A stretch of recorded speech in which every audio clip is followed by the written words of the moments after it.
श्रोताओं नमस्कार। आज आपके साथ फिर से हूं मैं, आपका दोस्त विश्वजीत।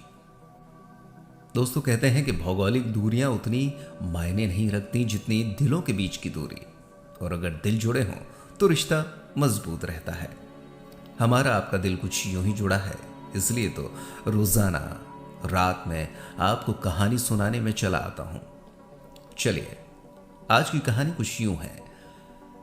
गंगा किनारे स्नान करते हुए गुरु और उसके चेलों ने देखा कि एक परिवार वाले गुस्से में एक दूसरे पर चीख चिल्ला रहे थे।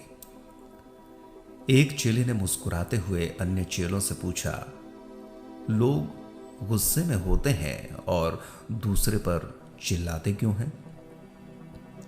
कुछ सोचने के बाद उनमें से एक बोला, हम अपना आपा खो देते हैं, इसलिए हमारी आवाज तेज हो जाती है।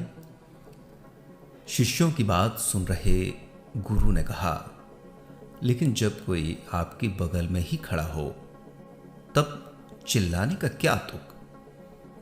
शिष्यों ने इसका उत्तर देने की कोशिश की, पर अपने जवाबों से वे खुद संतुष्ट न हुए।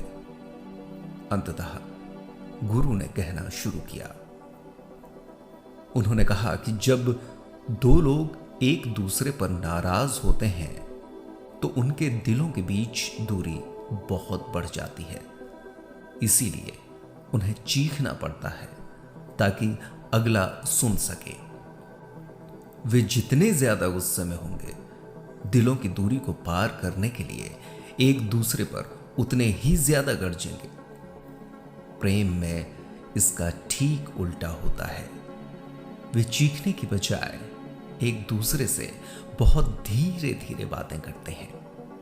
कारण यही है कि तब उनके दिल करीब होते हैं। उनके बीच कोई दूरी ही नहीं होती या फिर बेहद मामूली होती है। और जब प्यार और भी बढ़ जाता है तो वे बोलने की जगह फुसफुसाने लगते हैं, और अंत में तो उन्हें फुसफुसाने की भी जरूरत नहीं पड़ती।